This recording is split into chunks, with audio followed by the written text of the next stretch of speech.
sugar mixture, and we're just going to drizzle that right on top of there. Oh, that's very good together. Start by frying our apples this morning. I'm going to take a little butter.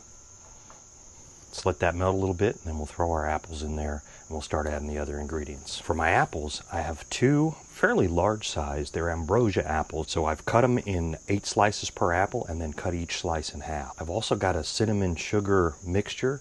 So this is 3 tablespoons of white sugar, 3 tablespoons of brown sugar, and a half a teaspoon of cinnamon. I'm going to cook all this over a medium heat. Once I get the apples in there and get the mixture stirred up, I'm going to put a little water in there. I'm going to cover that for a few minutes. So my butter mixture is starting to bubble and pop. That means it's time to put my apples in.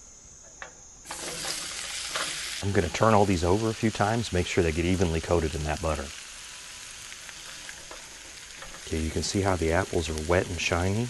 That's a good sign that I've got them evenly coated in the butter. So I'm going to go ahead and add my sugar mixture and put a couple of shots of water in there. Get that all stirred up, and we'll cover and let that cook for a while. The apples are all covered in butter, so I'm going to go ahead and put my sugar mixture in there. I added another pat of butter as well. We're going to mix that up and add just a little bit of water to it. Got everything mixed together. We're going to add a little bit of water into this. We'll mix that up again real quick, cover that, and let that cook for a little while. It's been about 5 minutes. Let's go ahead and check the apples and give them another stir. The apples are just starting to cook, and they're definitely giving off some of that cinnamon sugar smell. I'm really excited about these. It's been about another 5 minutes, so I'm going to go ahead and check the apples again, see how they are. This time I'm actually going to use a knife and check for tenderness. Just starting to get a little tender. I'm going to let that keep going. The apples are looking pretty good. They're getting close to done. I'm going to go ahead and get some French toast on the griddle. When that's done, we'll mix this all together and have a delicious breakfast.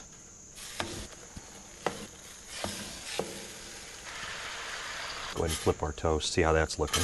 Okay, we're getting close on that. I'm going to go ahead and turn the heat off on the apples and let that sauce start to thicken up on there. Everything's done, so we're going to go ahead and plate this up.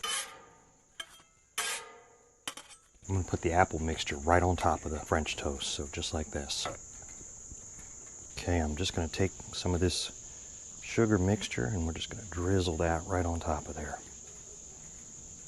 This looks and smells amazing, but you know, proof is always in the taste. Let's see how it tastes. Got a nice slice of that French toast and a nice apple on there. I like that the apples aren't overly sweet. You know, I like a little bit of sweetness, but not too much. This is really well balanced. I think this is going to be a really tasty breakfast. Thanks for watching my video. I hope you enjoyed this. I'm certainly going to enjoy this breakfast. I like breakfast, and if you do too, you might want to check out some of my other videos. Doing a fun breakfast sandwich, I'll link some of those videos here. Otherwise, go ahead and hit that subscribe button, check out my latest video, or see what YouTube recommends.